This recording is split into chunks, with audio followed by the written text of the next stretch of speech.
सदाशिवसमारम्भां श्रीशङ्कराचार्यमध्यमाम् अस्मदाचार्यपर्यन्तां वन्दे गुरुपरम्पराम्। देयं सदा परिभवग्नमभीष्टदोहम् तीर्थास्पदं शिवविरञ्चिनुतं शरण्यं विद्यार्थिहं प्रणतपालभवाब्धिपोतम् वन्दे महापुरुषते चरणारविन्दम्। सच्चिदानन्दरूपाय विश्वोत्पत्त्यादिहेतवे तापत्रयविनाशाय श्रीकृष्णाय वयं नुमः। आप सभी का स्वागत है आज की हमारी शास्त्र दिन की कक्षा में, जहां हम अध्ययन कर रहे हैं महाभारत। इसके पूर्व की जो कक्षा थी उसमें हमने अध्ययन किया कि जो पांडव हैं वो यक्ष के द्वारा जब मूर्छित कर दिए जाते हैं तो जो युधिष्ठिर जी हैं यक्ष के सभी प्रश्नों का उत्तर देकर उन्हें संतुष्ट करते हैं और यक्ष की कृपा प्रसाद से वो जो कि धर्मराज के ही स्वरूप में आए थे, धर्मराज ही थे, वो पुनः जीवित हो जाते हैं। उसके बाद वो अब उनका जो है 12 वर्ष का जो वनवास था वो समाप्त हो गया है और यक्ष के ही बताए अनुसार वो लोग राजा विराट के नगर में अब वेश बदलकर अज्ञातवास करने का विचार करते हैं। सभी भाई आपस में बैठ के चर्चा करते हैं। युधिष्ठिर सबसे क्रमशः पूछते हैं कि आप कौन कौन सा रूप धारण करेंगे। तो अर्जुन, भीम, द्रौपदी, नकुल, सहदेव सब अपना अपना नाम बताते हैं और कैसा कैसा वो वेश बनाएंगे, राजा विराट के नगर में जाकर क्या क्या करेंगे, ये सा, ये सारी वहां बातें बताते हैं। एक सेकंड देखिएगा, तो एक मिनट से बात कर लेना, राजा फोन कर रहा है।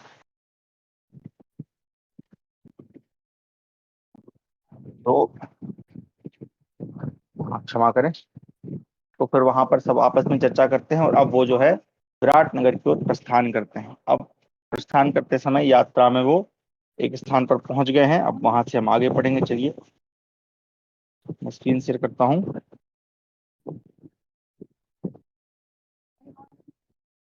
तो हमारा है, अच्छा, यहाँ से हमारा विराट पर्व भी आरंभ हो गया है। तो हमारा है पंचमोध्याय।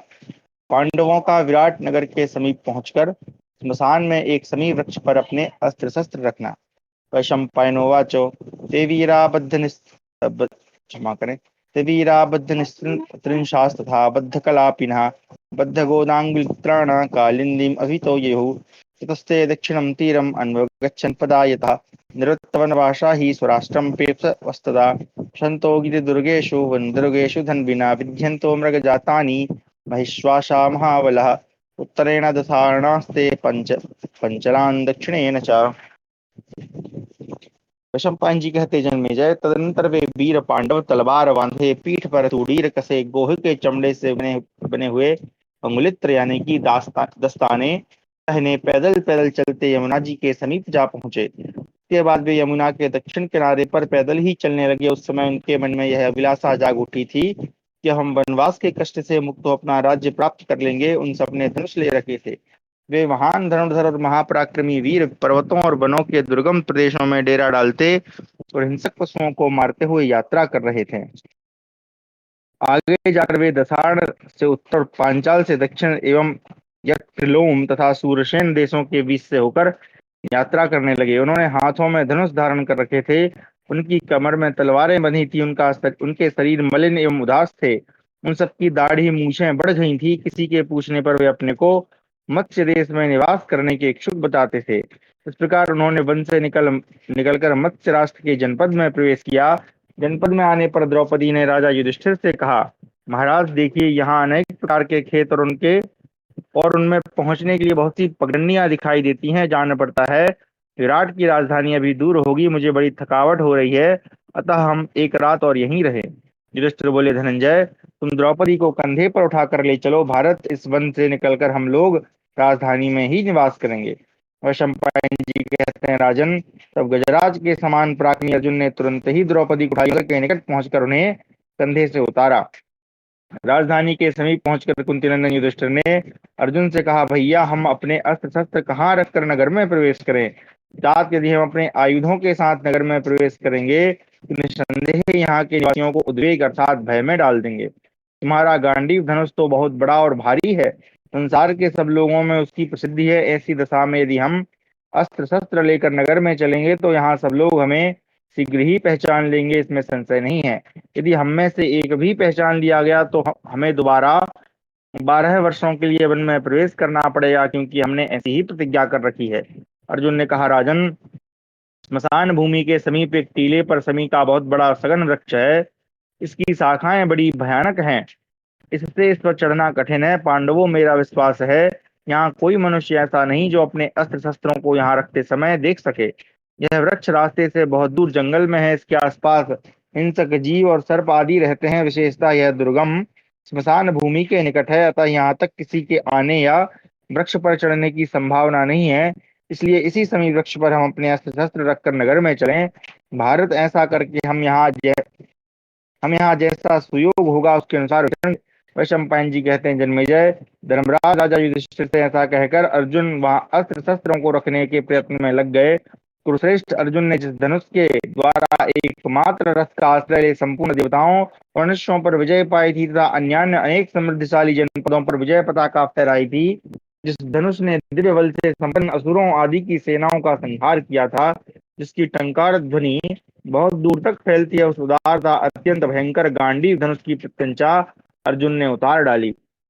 परंतप वीर युधिष्ठिर ने जिसके द्वारा समूचे कुरुक्षेत्र की रक्षा की थी, उस धनुष की अक्षय डोरी उन्हें भी उतार दिया। भीमसेन ने जिसके द्वारा पांचाल वीरों पर विजय पाई थी, दिग्विजय के समय उन्होंने अकेले ही जिसकी सहायता से बहुतेरे शत्रुओं को परास्त किया था, वज्र के फटने और पर्वत के विदीर्ण होने के समान जिसका भयंकर टंकार सुनकर ही कितने शत्रु युद्ध छोड़कर भाग खड़े हुए थे, जिसके सहयोग से उन्होंने सिंधुराज जयद्रथ को परास्त किया था, अपने उसी धनुष की प्रत्यंचा को भीमसेन ने भी उतार दिया।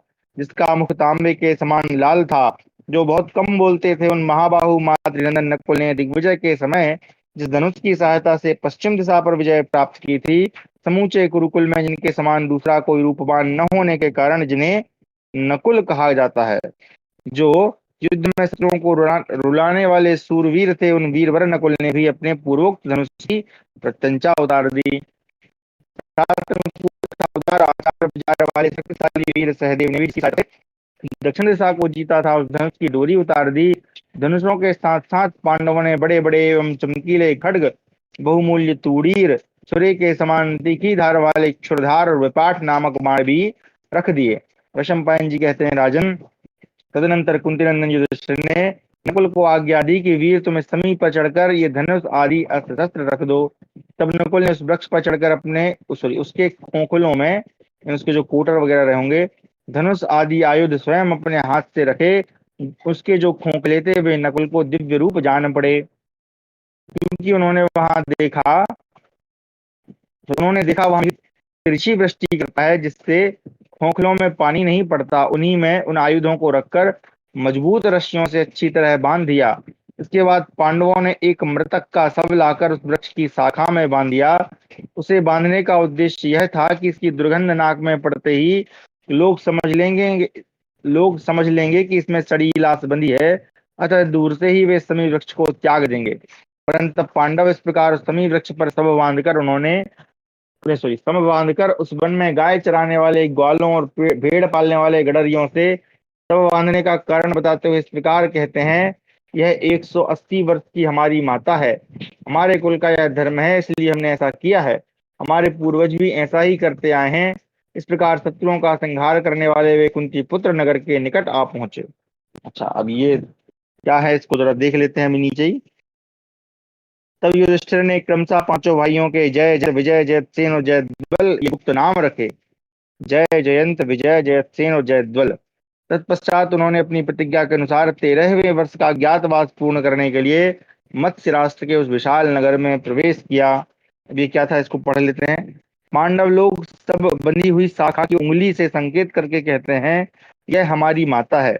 वे अपने आयुधों की रक्षा करने के कारण समी को ही अपनी माता मानते थे और उसी की और उनका वास्तविक संकेत था। सब बंधन के व्याज से वे अस्त्र संरक्षण को ही पूर्वजों द्वारा आचरित कुल धर्म घोषित करते थे। मतलब कहने का भाव यह है कि इन्होंने जो यहाँ पर सबके विषय में बताया वो एक्चुअल में आयुधों के विषय में था, इसलिए जो असत्य भाषण इन्होंने किया वो उसका दोष इन पर नहीं आएगा, ठीक है, क्योंकि वो एक्चुअल में उसके विषय में कह रहे थे, आयुधों के विषय में। ठीक है, यहाँ पर वो उसका स्पष्टीकरण दिया गया है।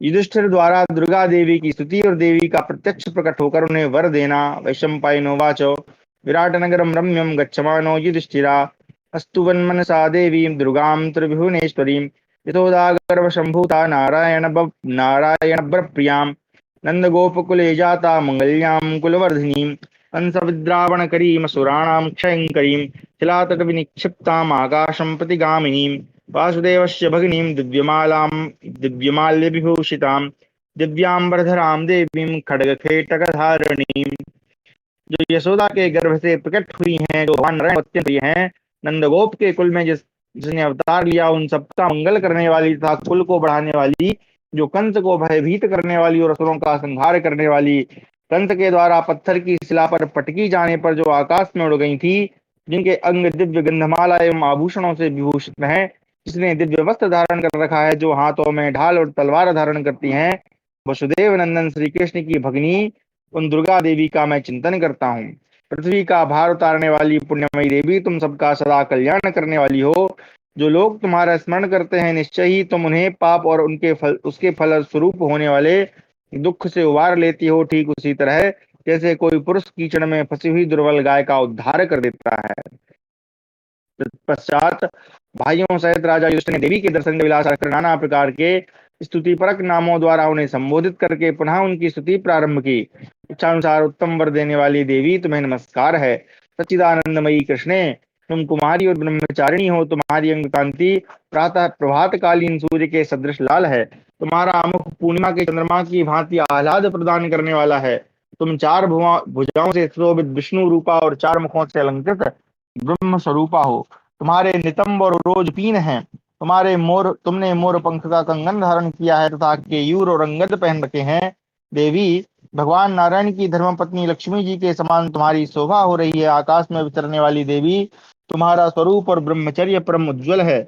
श्याम सुंदर श्री कृष्ण की छवि के समान तुम्हारी श्याम कांति है, इसलिए तुम कृष्णा कहलाती हो। तुम्हारा मुख संकर्षण के समान है।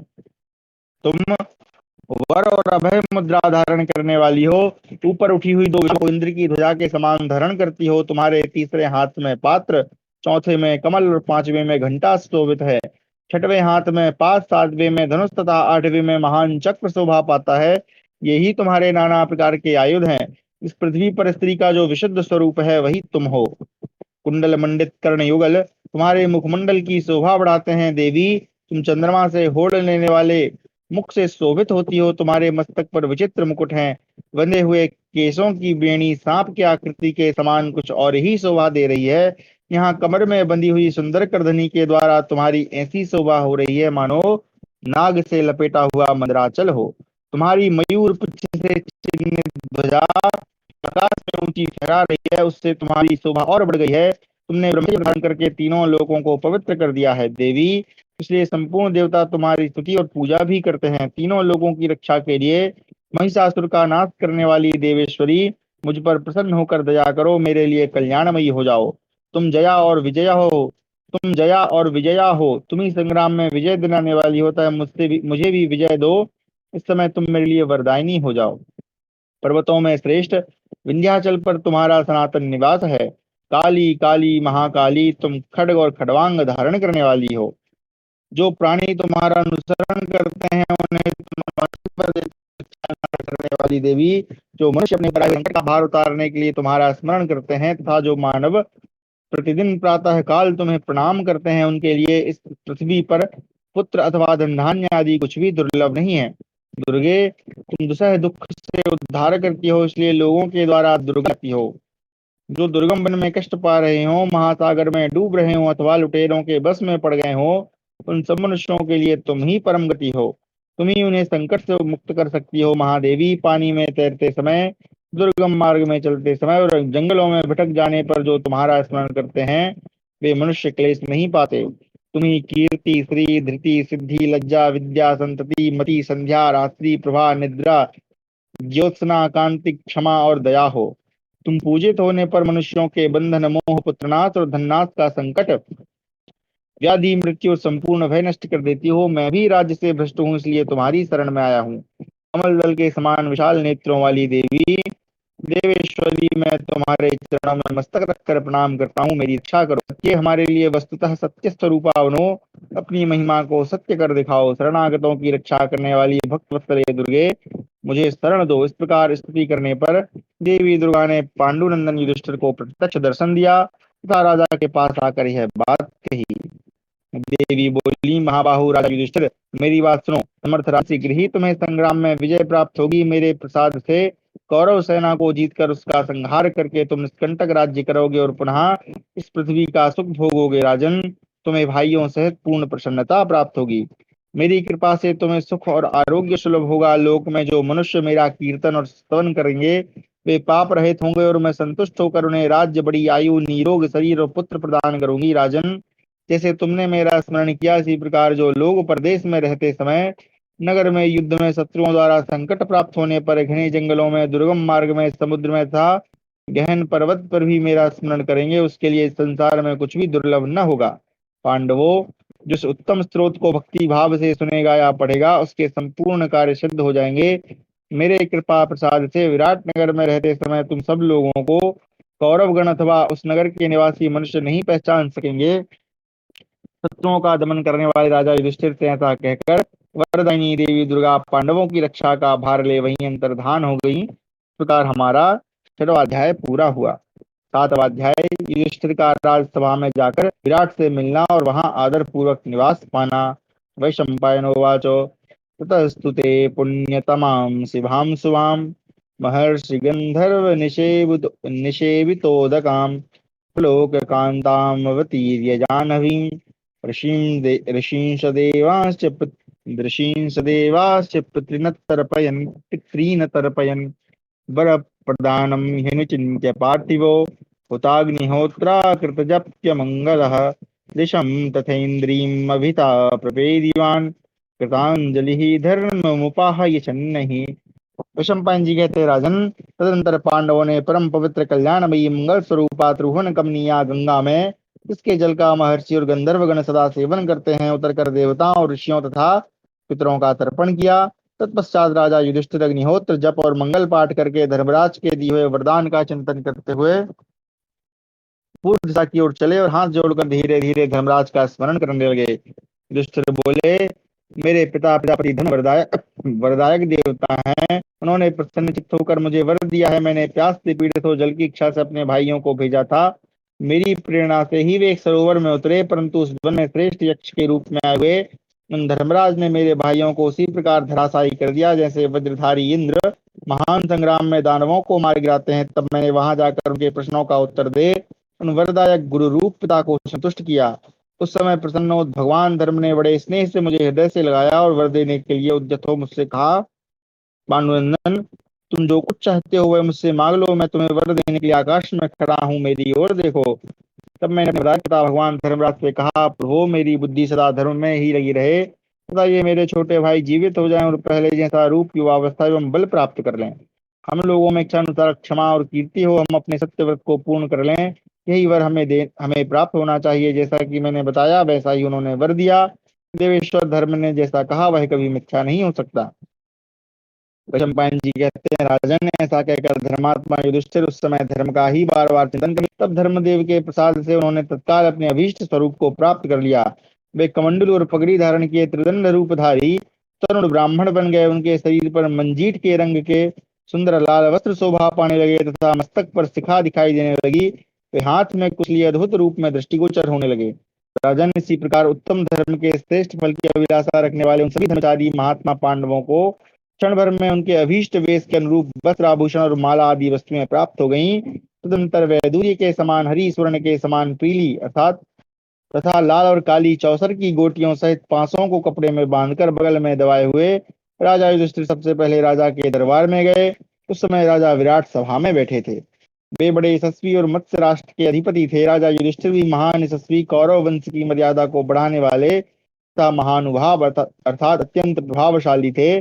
सब राजे महाराज उनका सत्कार करते थे। तीखे विष वाले सर्प की भांति वे दुर्धर्ष थे। बल और रूप की दृष्टि से मनुष्यों में सबसे श्रेष्ठ और महान थे। अपने अपूर्व रूप के कारण वे देवता के समान जान पड़ते थे। महामेघमालाओं से आवृत सूर्य तथा राख में छिपी हुई अग्नि के समान उनका तेजस्वी रूप वेशभूषा से आच्छादित था। वे बड़े पराक्रमी थे।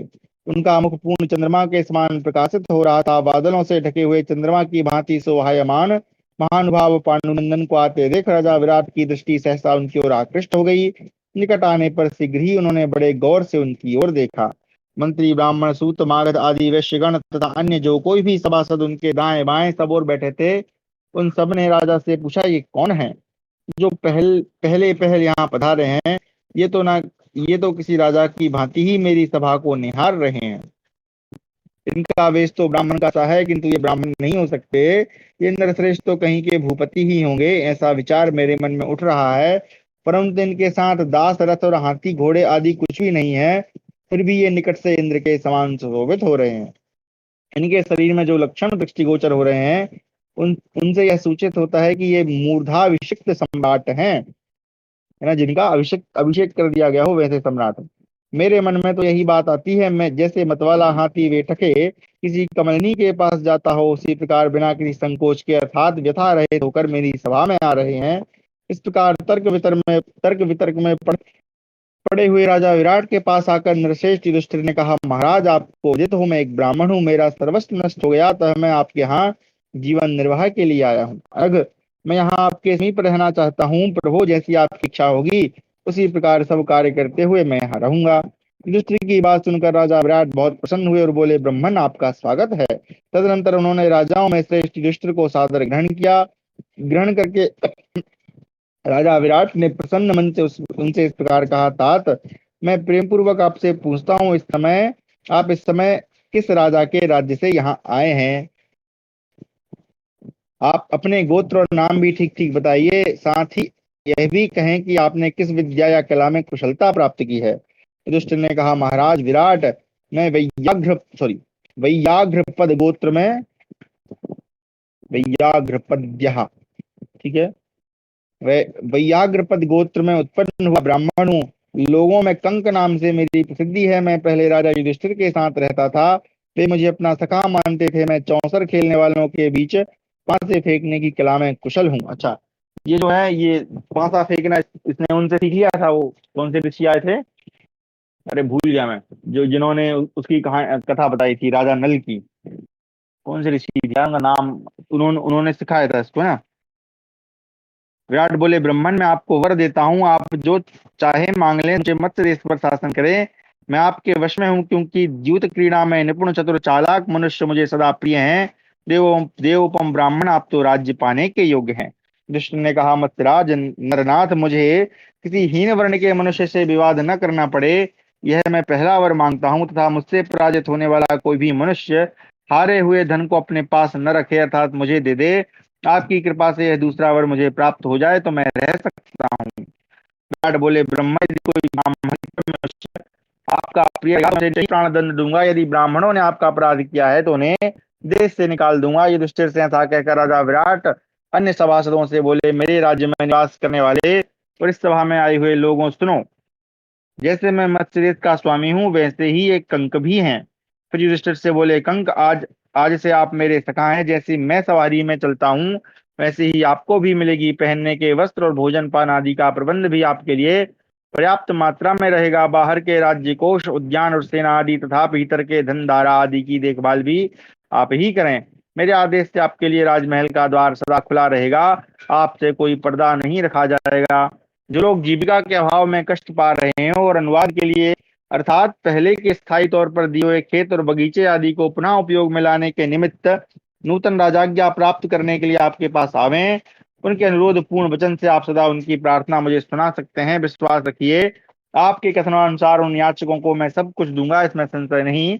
आपको मेरे पास आने या कुछ कहने में भयभीत होने की आवश्यकता नहीं है। वैशंपायन जी कहते, जन्मेजय, इस प्रकार राजा युधिष्ठिर तथा मत्स्य नरेश की प्रथम भेंट हुई। जैसे भगवान विष्णु का वज्रधारी इंद्र से मिलन मिलन हुआ हो, उसी तरह विराट नरेश का राजा युधिष्ठिर के साथ समागम हुआ। युधिष्ठिर के स्वरूप का दर्शन विराट राज को बहुत प्रिय लगा। जब वे आसन पर बैठ गए, तब राजा विराट उन्हें एकटक निहारने लगे। वे उनके दर्शन से तृप्त नहीं होते थे।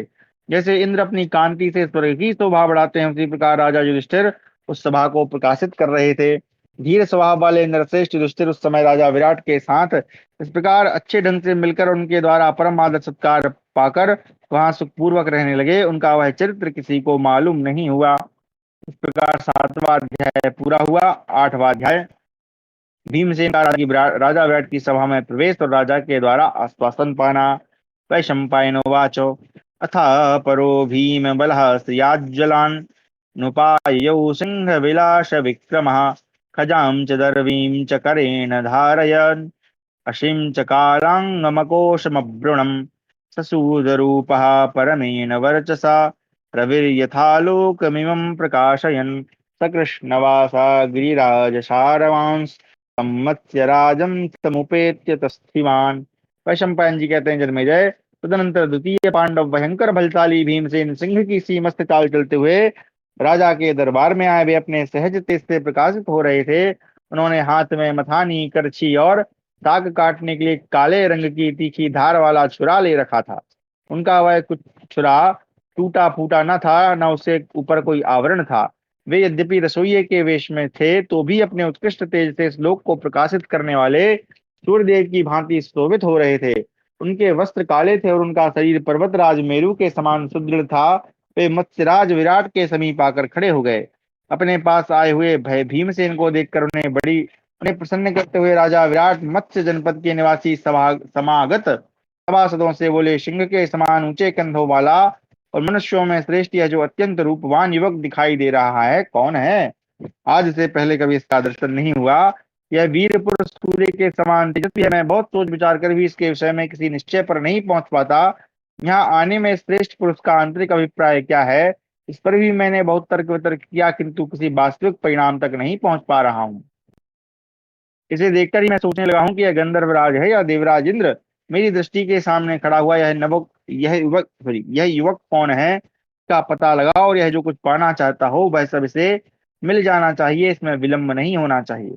राजा विराट के पूर्वोक्त आदेश से प्रेरित हो दरबारी लोग शीघ्रता पूर्वक धर्मराज युधिष्ठिर के छोटे भाई कुंती पुत्र भीमसेन के समीप गए तथा राजा ने जैसा कहा था उसी प्रकार उनका परिचय पूछा। तब महामना पांडुनंदन भीम विराट के अत्यंत निकट जाकर दीनता रहित वाणी में बोले, नरेंद्र, मैं रसोइया हूँ। मेरा नाम बल्लभ है। मैं बहुत उत्तम व्यंजन बनाता हूँ। आप मुझे अपने यहाँ इस कार्य के लिए रख लीजिए। विराट बोले, बल्लभ, तुम रसोइया हो इस बात पर मुझे विश्वास नहीं होता। तुम तो इंद्र के समान तेजस्वी दिखाई देते हो। अपने अद्भुत रूप, दिव्य शोभा और महान पराक्रम से तुम मनुष्यों में श्रेष्ठ कोई पुरुष अथवा राजा प्रतीत होते हो। भीमसेन ने कहा, महाराज, मैं रसोई बनाने वाला आपका सेवक हूँ। मैं भांति भांति के व्यंजन व्यंजन बनाना जानता हूँ, जिनका बनाना केवल मुझे ही ज्ञात है। मेरे बनाए हुए व्यंजन उत्तम श्रेणी के होते हैं राजन। पहले महाराज युधिष्ठिर ने भी उन सब प्रकार के व्यंजनों का आस्वादन किया है। इसके सिवा शारीरिक बल में भी मेरी क्षमता करने वाला दूसरा कोई नहीं है। भूपाल में सदा कुश्ती लड़ने वाला पहलवान हूँ। हाथियों और सिंहों से भी बढ़ जाता हूँ। अनघ, मैं सदा आपको प्रिय लगने वाला कार्य करूंगा। तो यहाँ पे बड़ा सुंदर चित्र बनाया है, देखिए। ठीक है। विराट बोले, बल्लभ, मैं प्रसन्नता पूर्वक तुम्हें अभीष्ट वर देता हूँ। तुम अपने को भोजन बनाने के काम में कुशल बताते हो तो मेरी पाकशाला में रहकर वही करो, किंतु मैं यह कार्य तुम्हारे योग्य नहीं समझता।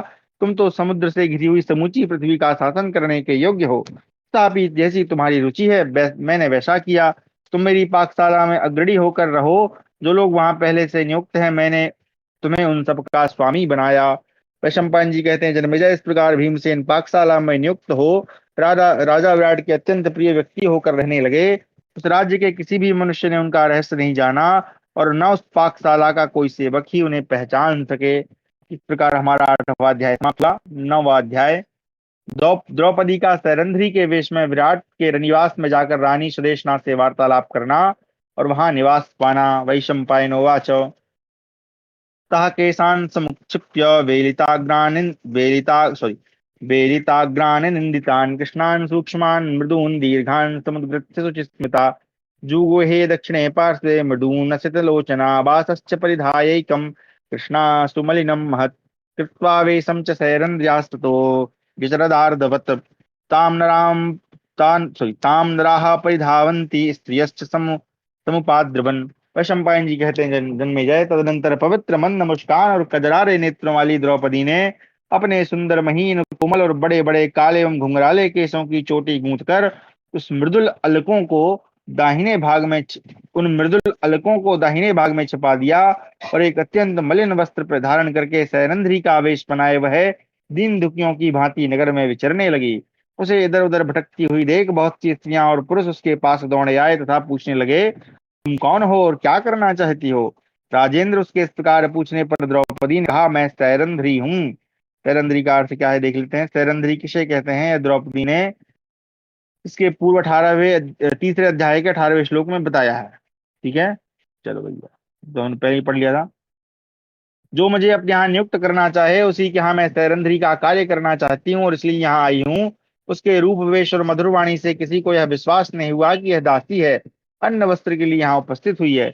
इतने में ही राजा विराट की अत्यंत प्यारी भार्या कैकई राजकुमारी सुदेशना, जो अपने महल पर खड़ी हुई नगर की शोभा निहार रही थी, वहीं से द्रुपद कुमारी को देखा। वह एक वस्त्र धारण किए थी एवं अनाथा सी जान पड़ती थी। ऐसे दिव्य रूप वाली तरुणी को उस अवस्था में देखकर रानी ने उसे अपने पास बुलाया और पूछा, भद्रे, तुम कौन हो और क्या करना चाहती हो? राजेंद्र, तब द्रौपदी ने रानी सुदेशना से कहा, मैं सैरंध्री हूँ। जो मुझे अपने यहाँ नियुक्त करना चाहे उसके यहाँ रहकर मैं सैरंध्री का कार्य करना चाहती हूँ और इसलिए यहाँ आई हूँ। सुदेशना ने कहा, भामिनी, तुम जैसा कह रही हो उस पर विश्वास नहीं होता, क्योंकि तुम्हारी जैसी रूपवती स्त्रियां सैरंध्री अर्थात दासी नहीं हुआ करती हैं। तुम तो बहुत सी दासियों, नाना प्रकार के बहुतेरे दासों को आज्ञा देने वाली रानी जैसी जान पड़ती हो। तुम्हारे गुल्फ ऊंचे नहीं हैं, दोनों जांघें परस्पर सटी हुई हैं। तुम्हारी नाभि, वाणी और बुद्धि तीनों में गंभीरता है। नाक, कान, आंख, स्तन, नख और घांटी, एक मिनट, इसका शब्द क्या है? सुकेची सुस्तनी श्यामा पीन पीन श्रोणी पयोधरा तेन तेनैव संपन्ना काश्मीरीव तुरंगमी अराल पक्ष्मनयना बिंबोष्ठी तनु मध्यमा कंबुग्रीवा गूढ़स्त्रा पूर्ण चंद्र। ठीक है। इन छहों अंगों में ऊंचाई है। हाथों और पैरों के तलवे, आंख के कोने, होंठ, जिह्वा और नख, इन पांचों अंगों में स्वाभाविक लालिमा है। हंसों की भांति मधुर एवं गदगद वाणी है। तुम्हारे केश काले और चिकने हैं, स्तन बहुत सुंदर हैं, अंग कांति श्याम है, नितंब और उरोज पीन है। ऊपर कही हुई प्रत्येक विशेषता से तुम संपन्न हो। काश्मीर देश की घोड़ी के समान तुम में अनेक शुभ लक्षण हैं। तुम्हारे नेत्रों की पलकें काली और तिरछी हैं, होंठ पके हुए बिंब फल के समान सुंदर हैं, सॉरी, लाल हैं। कमर पतली है, गर्दन शंख की शोभा को छीने लेती है।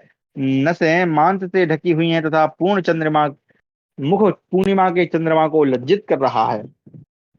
तुम रूप में उन्हीं लक्ष्मी देवी के समान हो, जिनके नेत्र शरद ऋतु के विकसित कमल दल के समान विशाल हैं, जिनके अंगों से शरतकालीन कमल की सुगंध सी फैलती रहती है तथा जो शरद ऋतु के कमलों का सेवन करती हैं।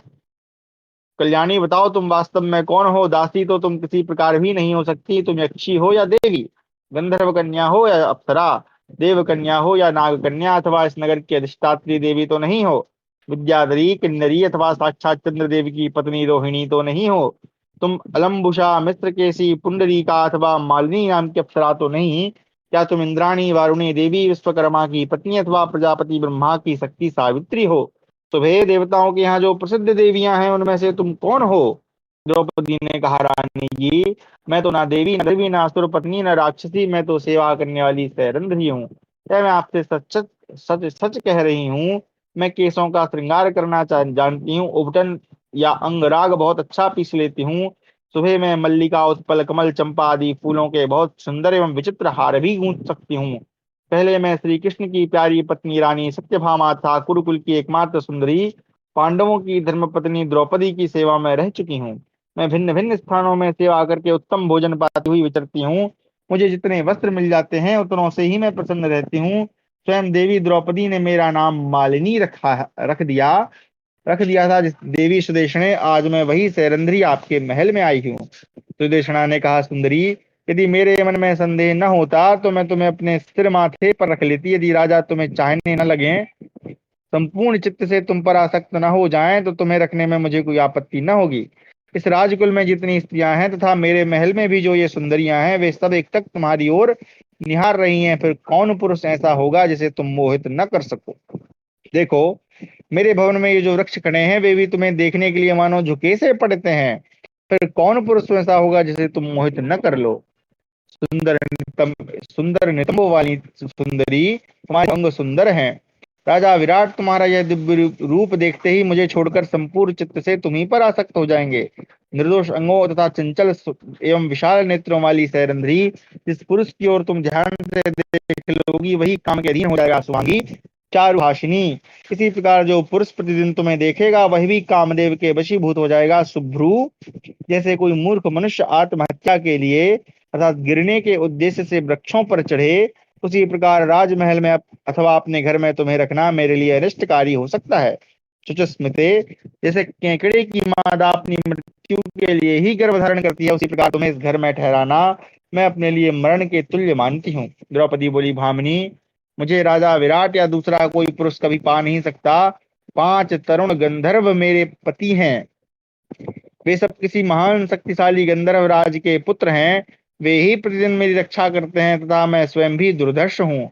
जो मुझे झूठा अन्न नहीं देता और मुझसे अपने पैर नहीं धुलवाता, उसके उस व्यवहार से मेरे पति गंधर्व लोग प्रसन्न रहते हैं। परंतु जो पुरुष मुझे अन्य प्राकृत स्त्रियों के समान समझकर बलपूर्वक प्राप्त करना चाहता है, उसका उसी रात में परलोक वास हो जाता है। अतः कल्याणी, मुझे भी कोई सत्य से विचलित नहीं कर सकता। सुचिस्मिते, यद्यपि मेरे पति गंधर्वगण इस समय दुख में पड़े हैं, तथापि वे बड़े बलवान हैं और गुप्त रूप से सदा मेरी रक्षा करते रहते हैं। सुदेशना ने कहा, आनंददायिनी सुंदरी, यदि तुम्हारा शील स्वभाव ऐसा है तो मैं जैसी तुम्हारी इच्छा है उसके अनुसार तुम्हें अवश्य अपने घर में ठहराऊंगी। तुम्हें किसी प्रकार पैर या झूठन नहीं छूने पड़ेंगे। वैशंपायन जी कहते हैं, विराट की रानी ने जब इस प्रकार आश्वासन दिया, तब पातिव्रत्य धर्म का पालन करने वाली सती द्रौपदी उस नगर में रहने लगी। जन्मेजय, वहां दूसरा कोई मनुष्य उसका वास्तविक परिचय न पा सका। इस प्रकार हमारा 9वां अध्याय समाप्त हुआ। यहाँ गंधर्वराज कहने का अर्थ लिखा है, यहाँ गंधर्वराज कहने का गूढ़ अभिप्राय यह है कि वे गंधर्व तुल्य राजा पांडु के पुत्र हैं। इस प्रकार से उसकी संज्ञा दी गई। अगला है 10वां अध्याय।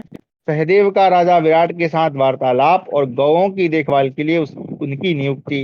वैशंपायनोवाच, सहदेवोऽपि गोपानां कृत्वा तो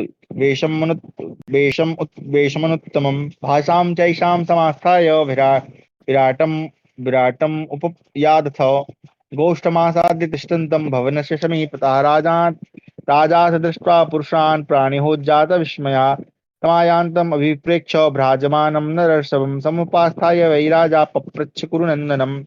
वैशंपायन जी कहते हैं, जन्मेजय, तदंतर सहदेव भी ग्वालों का परम उत्तम वेश बनाकर उन्हीं की भाषा में बोलते हुए राजा विराट के यहाँ गए। राजभवन के पास ही गौशाला थी, वहां पहुंचकर वे खड़े हो गए। राजा उन्हें दूर से ही देखकर आश्चर्य में पड़ गए और उनके पास कुछ लोगों को भेजा। अपने सेवकों के बुलाने पर उनके साथ दिव्य कांति से शोभित नरश्रेष्ठ सहदेव को राजसभा की ओर आते देख राजा विराट स्वयं उठकर उनके पास चले आए। गुरुकुल को आनंद देने वाले सहदेव से पूछने लगे, पुरुष पुरवर, तुम किसके पुत्र हो, कहाँ से आए हो और क्या करना चाहते हो? मैंने आज से पहले तुम्हें कभी नहीं देखा, अतः अपना ठीक ठीक परिचय दो। शत्रुओं को संताप देने वाले राजा विराट के निकट पहुंचकर सहदेव घनघोर घटा के समान गंभीर स्वर में बोले, महाराज, मैं वैश्य हूँ। मेरा नाम अरिष्ट नेमी है। नृपश्रेष्ठ, मैं कुरुवंश शिरोमणि पांडवों के यहाँ गौों की गणना तथा देखभाल करता रहा हूँ। अब आपके यहाँ रहना चाहता हूँ, क्योंकि राजाओं में सिंह के समान पांडव कहाँ हैं यह मैं नहीं जानता। बिना बिना काम किए जीविका नहीं चल सकती और आपके सिवा दूसरा कोई राजा मुझे पसंद नहीं। विराट ने कहा, शत्रुतापन मुझे क्षमा करें, उल्टा पढ़ दिया मैंने। शत्रुतापन, मुझे तो ऐसा लगता है कि तुम ब्राह्मण अथवा क्षत्रिय हो।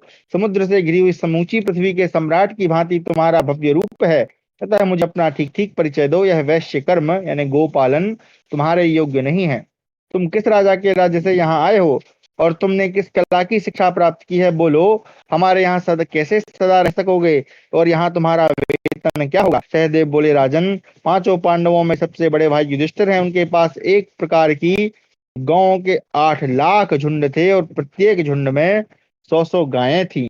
इनके सिवा दूसरे प्रकार की गांवों के 1 लाख झुंड तथा तीसरे प्रकार की गांवों के उनसे दुगने अर्थात 2 लाख झुंड थे। प्रत्येक झुंड में 100 गायें थी। पांडवों की उन गांवों का मैं गढ़क और निरीक्षक था। वे लोग मुझे तंतिपाल कहा करते थे। चारों ओर 10 योजन की दूरी में जितनी गौएं हों, उनकी भूत वर्तमान और भविष्य में जितनी संख्या थी और है और होगी, उन सबको मैं जानता हूँ। गौओं के संबंध में तीनों काल में होने वाली कोई ऐसी बात नहीं जो मुझे ज्ञात न हो। महात्मा राजा युधिष्ठिर को मेरे ये गुण भलीभांति विदित हुए युधिष्ठिर सदा मेरे ऊपर संतुष्ट रहते थे। किन किन उपायों से गौओं की संख्या शीघ्र बढ़ जाती है और उनमें कोई रोग नहीं पैदा होता, यह सब मुझे ज्ञात है महाराज। यही कलाएं मुझ में विद्यमान है। इनके सिवा मैं उन उत्तम लक्षणों वाले बैलों को भी जानता हूँ, जिनके मूत्र को सूंघ लेने मात्र से बंध्या स्त्री भी गर्भधारण एवं संतान उत्पन्न करने योग्य हो जाती है। विराट ने कहा, तंतिपाल, मेरे यहाँ 1 लाख पशु संग्रहित हैं।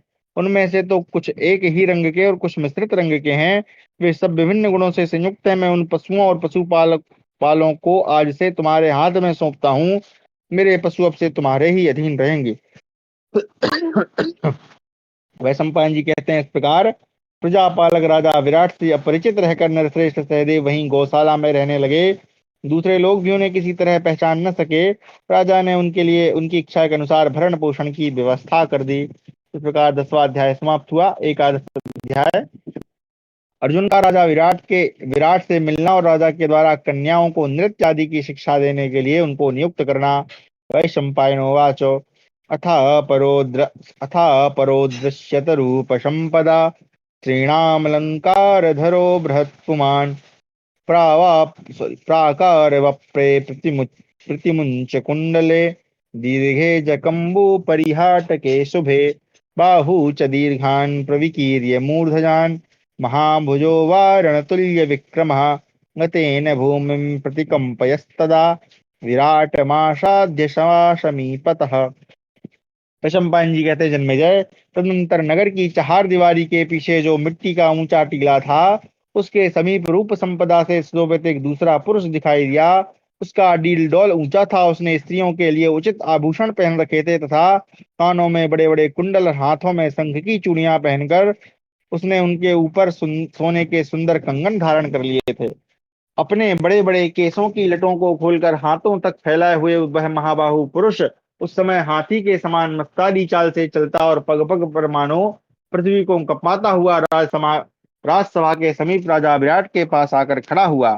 छद्मवेश में अपने स्वरूप को छिपाकर सभा भवन में आया हुआ वह शत्रु विजयी वीर पुरुष अपने उत्कृष्ट तेज से प्रकाशित हो रहा था। गजराज के समान बल विक्रम वाले उस महेंद्र पुत्र अर्जुन को देखकर राजा ने समस्त सभासदों से पूछा, यह कहाँ से आया है? आज से पहले मैंने कभी इसके विषय में नहीं सुना। राजा के पूछने पर उन मनुष्यों में से किसी ने उस पुरुष को अपना परिचित नहीं बताया। तब राजा ने आश्चर्ययुक्त होकर यह बात कही, तात तुम शक्ति और धैर्य से संपन्न देवोपम पुरुष हो। तुम्हारी अंग कांति श्याम है। तुम तरुण हो और हाथियों के यूथ के अधिपति महान गजराज के समान शोभा पा रहे हो। तुमने हाथों में शंख की चूड़ियां पहनकर उसके ऊपर सोने के सुंदर कंगन डाल लिए हैं, वेणी खोलकर केसों की लटें छितरा ली हैं तथा कानों में कुंडल धारण करके गले में गजरा डाल रखा है। तुम्हारे केस बहुत ही सुंदर हैं। तुम नारी जनोचित वेशभूषा धारण करके भी उसके विपरीत धनुष बाण और कवच धारण करने वाले वीर के समान शोभा पा रहे हो। तुम रथ आदि वाहनों पर बैठकर इच्छानुसार भ्रमण करो और मेरे पुत्रों के अथवा मेरे ही समान होकर रहो। मैं बूढ़ा हो गया हूँ, अब राजकाज छोड़ना चाहता हूँ, अतः तुम संपूर्ण मत देश का शीघ्र ही पालन करो। तुम्हारे जैसे स्वरूप वाले किसी तरह नपुंसक नहीं हो सकते, मेरे मन को ऐसा ही प्रतीत होता है। अर्जुन बोले, मैं बेणी रचना अच्छी कर सकता हूँ, मनोहर कुंडल बनाना जानता हूँ, फूलों के हार तथा ओढ़ने की चादरें सुंदर ढंग से बनाता हूँ, स्नान करा सकता हूँ, दर्पण की सफाई करता हूँ और चंदन आदि से अनेक प्रकार की रेखाएं बनाकर श्रृंगार करने की क्रिया में मुझे विशेष कुशलता प्राप्त है। नपुंसकों, बालकों एवं साधारण लोगों में नाचने तथा संगीत एवं नृत्य की शिक्षा देने में मेरी अच्छी योग्यता है। स्त्रियों की वेणी में फूल गूंथने का कार्य भी अच्छी ढंग से संपन्न करता हूँ। इन सब कार्यों में स्त्रियां भी मुझसे अधिक कुशल नहीं हैं। निकट आने पर उसका कद बहुत ऊंचा देखकर मां यशस्वी राजा विराट अत्यंत बोले।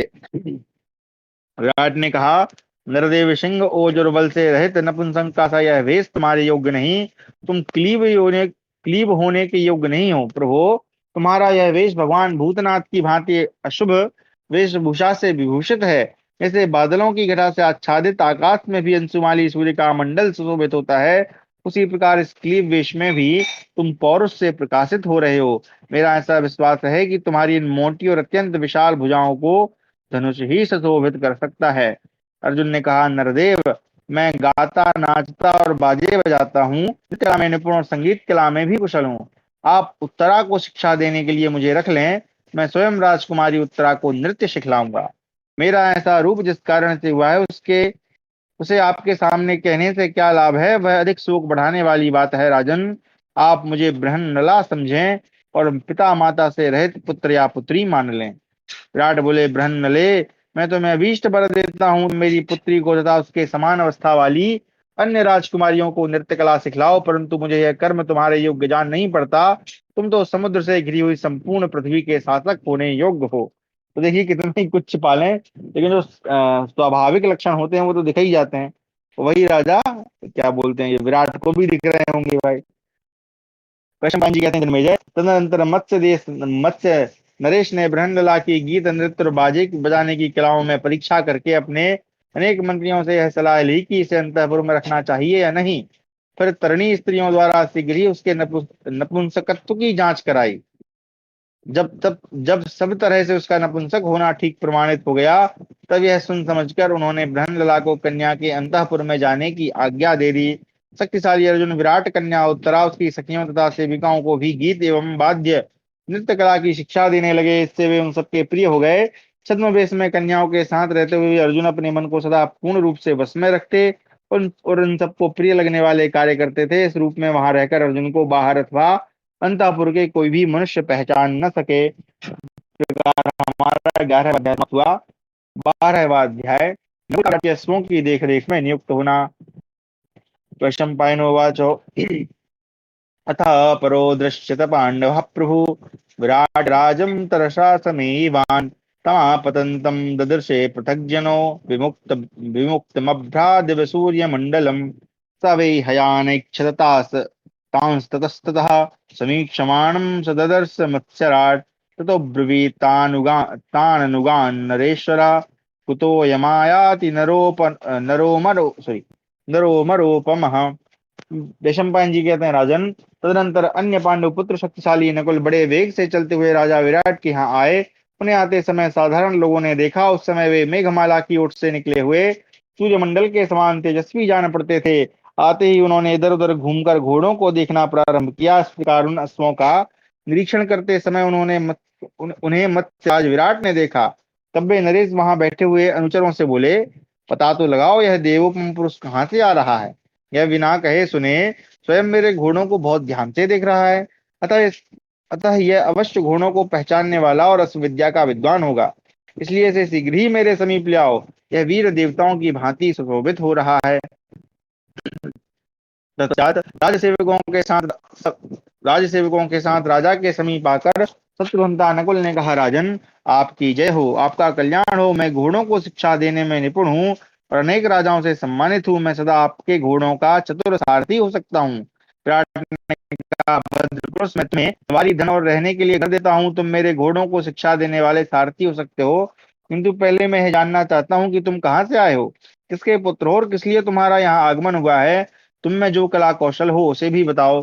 नकुल बोले, शत्रुघ्न, सुनिए, पांचों पांडवों में जो बड़े भ्राता युधिष्ठिर हैं, उन्होंने पहले मुझे घोड़ों की देखभाल के काम में लगा रखा था। मैं घोड़ों की जाति पहचानता हूँ एवं उन्हें सब प्रकार से शिक्षा देने की कला भी जानता हूँ। दुष्ट घोड़ों की दुष्टता निवारण का ढंग भी मुझे मालूम है तथा घोड़ों की चिकित्सा भी मैं पूर्ण रूप से जानता हूँ। मेरा सिखाया हुआ घोड़ा कभी कायर नहीं हो सकता। मेरी सिखाई हुई घोड़ी में भी कोई ऐब नहीं आता, फिर तो घोड़े ही कैसे सकते हैं। मुझे साधारण लोग तथा पांडुनंदन महाराज युधिष्ठिर भी ग्रंथिक नाम से पुकारा करते थे।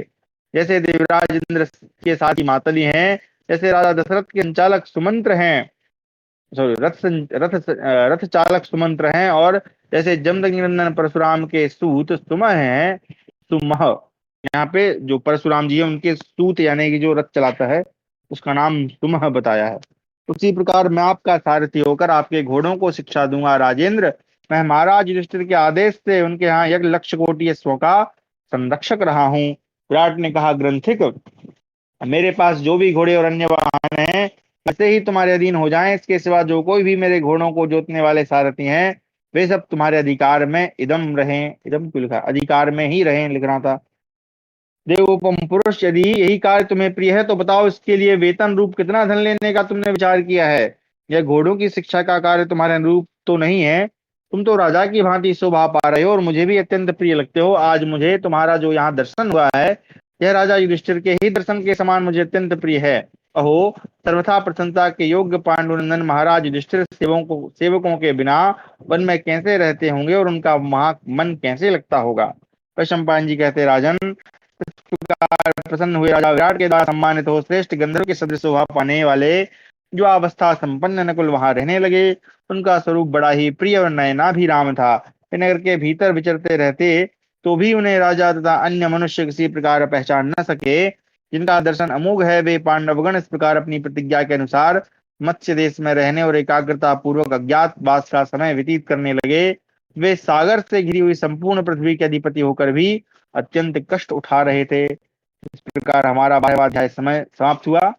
कक्षा को भी हम यहीं विराम देते हैं। आगे हम पढ़ेंगे समय पालन पर्व, जिसके अंतर्गत हम पढ़ेंगे भीमसेन के द्वारा जीमूत नामक विश्व विख्यात मल्ल का वध। जो मल्ल यानी पहलवान है, उसका वध अब भीमसेन जी कर देंगे। चलिए, आज की कथा बड़ी मतलब क्या है, कथा को आगे बढ़ाने वाली थी लेकिन संक्षेप ही थी, तो इसमें विस्तार से बताने लायक कुछ है नहीं। कि सभी जो पांडव हैं वो अब विराट देश की जो यात्रा है उसको पूरा करते हैं। रास्ते में द्रौपदी जी को